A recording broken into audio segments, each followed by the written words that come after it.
Hello, basketball people, we have news. Let's go to more news about the Golden State Warriors. I ask you to give a thumbs up and subscribe to my channel, as I am a Warriors fan. The Warriors are interested in signing Josh Giddey from the Chicago Bulls. Josh Giddey would bring significant benefits to the Warriors, playing alongside Stephen Curry. The Warriors do not want to continue with Kuminga, and the Bulls have been unable to reach an agreement to re-sign Josh Giddey. The Golden State Warriors have indicated that they are interested in Chicago Bulls guard Josh Giddey, per Jake Fisher of the Stein Line. Giddey averaged 14.6 points, 8.1 rebounds, and 7.2 assists last season, and is currently a restricted free agent, which could make it tougher for the Warriors to actually be able to get anything done regarding him. I'm told that the Warriors continue to value Josh Giddey's skill set and have communicated their interest to the Australian point guard's representation, Fisher said. There simply does not appear to be a feasible pathway to such a trade, not right now. The base year compensation issue alone makes it challenging before we even get to the limited salary matching and outgoing player flexibility that Golden State is currently facing. Giddey has turned into one of the Bulls' most impactful players since being traded from the Oklahoma City Thunder in exchange for Alex Caruso. Giddey was previously offered a 4-year, $80 million deal by the Bulls, but hasn't budged on the offer. The Bulls are currently in a rebuild, and Giddey could be a major piece going forward should he continue his upwards trajectory. The Warriors could benefit from Giddey's all-around skill set. The 22-year-old notched 7 triple-doubles last season, and has long been highly touted for his playmaking abilities at his size. Golden State has also been marred in a contract dispute with Jonathan Kuminga, so Giddey could potentially be viewed as a backup plan if they are unable to come to a resolution with Kuminga. Warriors' mock trade could solve their Jonathan Kuminga problem once and for all. This could be the ideal option. As the Golden State Warriors have attempted to come to terms on a contract with restricted free agent Jonathan Kuminga this offseason, it seems as though many of the suitors for a potential sign-and trade have slowly fallen away. Yet, with recent rumors that the team could be interested in trading for Josh Giddey, the potential of a trade this offseason or even during this next regular season has been revived, and, according to a mock trade published by Sports Illustrated, the organization could receive a hefty haul from the Utah Jazz in a potential deal. Moreover, as the regular season comes closer and closer, the Warriors could be further incentivized to make a deal happen by the clearly deteriorating relationship between Kuminga and their front office, making a sign-and-trade a suitable option to resolve their lingering drama. The Warriors could fulfill their wish with an unlikely trade partner. Throughout all Kuminga trade talks this offseason, Golden State has held fast to their desire to bring in a young player as well as an unprotected first-round pick in exchange for the dynamic young forward. Yet, the team has also made clear that they are seeking out players this offseason who both could immediately make an impact in head coach Steve Kerr's rotation and have been historically reliable on both ends of the floor. Therefore, this mock trade proposed by Sports Illustrated's Thomas Corelli, which features Georges Niang and 2 unprotected first-round picks coming back to the Warriors in exchange for Kuminga, could become a realistic scenario as the team becomes more desperate to compete next season. Niang was an important bench piece last season on both the Cleveland Cavaliers and the Atlanta Hawks, averaging 12.1 points, 3 rebounds, and 1.6 assists in just 23 minutes per game. On the Warriors, Niang could immediately become a dependable piece in the frontcourt, helping to offset some of the minutes where Jimmy Butler and Draymond Green will be on the bench and further solidifying the team's staunch defensive front.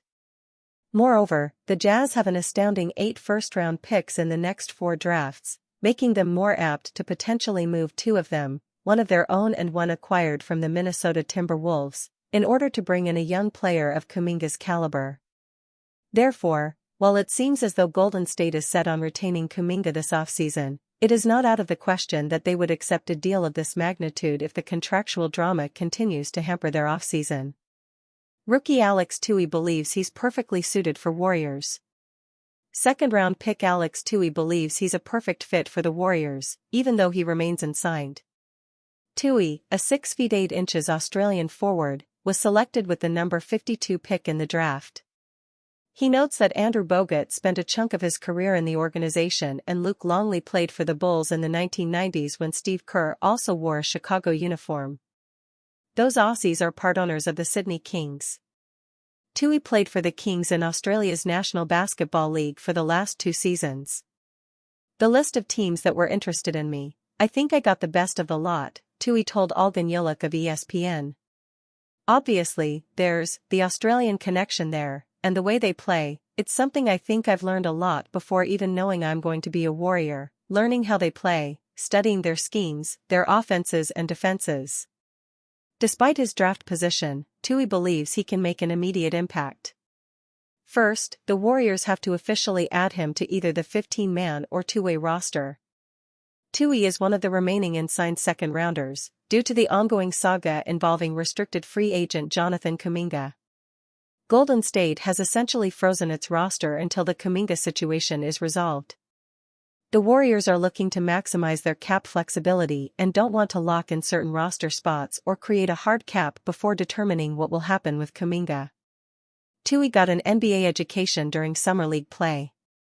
He appeared in 6 games last month and averaged 6.8 points and 3.8 rebounds in 21.6 minutes per contest.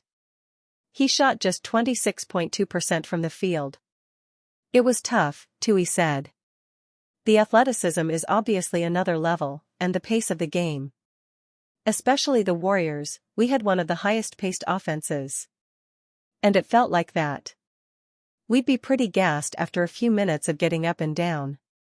We felt that wore teams down, and that put us in some games we maybe shouldn't have been in. That's definitely one part of it. Then, figuring out that I got drafted for a reason. They obviously see things in me, and believe in me, so it's just finding that internal confidence and being able to make a play in transition, or make a 3 when it comes your way. Warriors-Kuminga standoff takes another mysterious turn. There is no end in sight to the Golden State Warriors' Jonathan Kuminga stalemate that has held hostage the team's offseason following a concerning update. Kuminga and the Warriors haven't had contact for a couple of weeks, according to Danny Merman of the San Francisco Standard, citing a source with knowledge of the situation. The Warriors' standing offer of a 2-year, $45 million contract with a team option on the second year remains. The deal on the table also includes a stipulation that Kuminga relinquishes the inherent no-trade clause. On the other hand, Kuminga wants a player option on the second year of the deal. The 22-year-old forward refuses to accept the Warriors' standing offer because he doesn't want to cede full control of his future to a team he believes had stunted his growth, according to ESPN's Shams Charania and Anthony Slater. Kuminga could have a change of heart if the Warriors reconsider their offer. I think that Jonathan Kuminga's side would take this 1+1 situation with Golden State, this 2-year, $45 million offer that's been on the table if he were to get a player option in year 2. Fisher said on Bleacher Report's NBA Insider Notebook live-streamed on August 7. But I was told yesterday, August 6, from various sources that Golden State is going to be holding firm that the second year is going to be a team option. And that's kind of where the staring contest is at. Kuminga has also expressed willingness to take the $7.9 million qualifying offer that will make him an unrestricted free agent after next season, which is the worst-case scenario for the Warriors. Kuminga-Giddey swap is not happening. While the Warriors have registered their interest in the Chicago Bulls' own restricted free agent Josh Giddey, a double sign-on trade with Kuminga isn't in the works, according to ClutchPoint's Brett Siegel. Although interest from other teams may exist, the Warriors are not actively pursuing Giddey this offseason, team sources from both organizations confirmed. The Bulls have not held sign-on trade talks with the Dubs regarding Giddey and Kuminga, a scenario that would be very difficult for both teams to solve financially, Siegel reported on August 11. In the same August 7 livestream at Bleacher Report, Fisher said the Warriors have reached out to Giddey's representative about their interest in the Australian point guard. Fisher further added that the Warriors have a long-held interest in Giddey. To my understanding, the Warriors were prepared on draft night way back in 2021 for Jonathan Kuminga to go number 6 to Oklahoma City and they were ready to take Josh Giddey at number 7, Fisher said. But the Thunder picked Giddey and the Warriors ended up with Kuminga, who never found his footing in Steve Kerr's system. Warriors miss out on free agent target. The Warriors lost one of their free agent targets amid the stalemate with Kuminga. On August 11, ESPN's NBA insider Shams Charania reported that Javonte Green is finalizing a one-year deal to join the Detroit Pistons. Fisher previously reported in the same Bleacher Report livestream that Green was someone the Warriors have linked in the past. The 32-year-old defensive wing had already played in the Warriors system with his stint at Santa Cruz in the G League during the 2023-24 season. The 6'5" wing split his time last season between the New Orleans Pelicans and the Cleveland Cavaliers. He averaged 5.1 points, 3.2 rebounds, and 1.0 steals in 18.5 minutes across 68 games last season. Warriors need Brandon Podziemski to carry unique burden during regular season. Brandon Podziemski's role will fluctuate as injury-plagued stars inevitably miss time. The Golden State Warriors have built a starting lineup that can compete with any team in the NBA in a postseason setting. Stephen Curry and Draymond Green have won 4 titles over the past 11 seasons, and Jimmy Butler led the Miami Heat to 2 NBA Finals appearances between 2020 and 2023. The unfortunate truth hanging over Golden State's head, however, is that the star trio may not be built for the regular season, and that's where Brandon Podziemski comes in. Butler is a 5-time All-NBA and 5-time All-Defense honoree, but he's appeared in at least 60 games just 3 times since 2017. Green, a former Defensive Player of the Year, has missed at least 27 games in 2 of the past 4 seasons. Even Curry, the transformative 2-time NBA MVP, missed 26 games as recently as the 2022-23 campaign, although he has appeared in at least 70 over each of the past 2 seasons. With this in mind, the Warriors will need the supporting cast to step up under the statistically plausible circumstances that a key player misses time in 2025-26. That burden won't necessarily fall to one individual, but Podziemski will likely shoulder a heavier burden than most. In 2025-26, the Warriors will need Podziemski to operate as the perfect complementary player when the stars are healthy and look the part of a star himself if or when injuries occur. Warriors need Brandon Podziemski to alternate between star and support.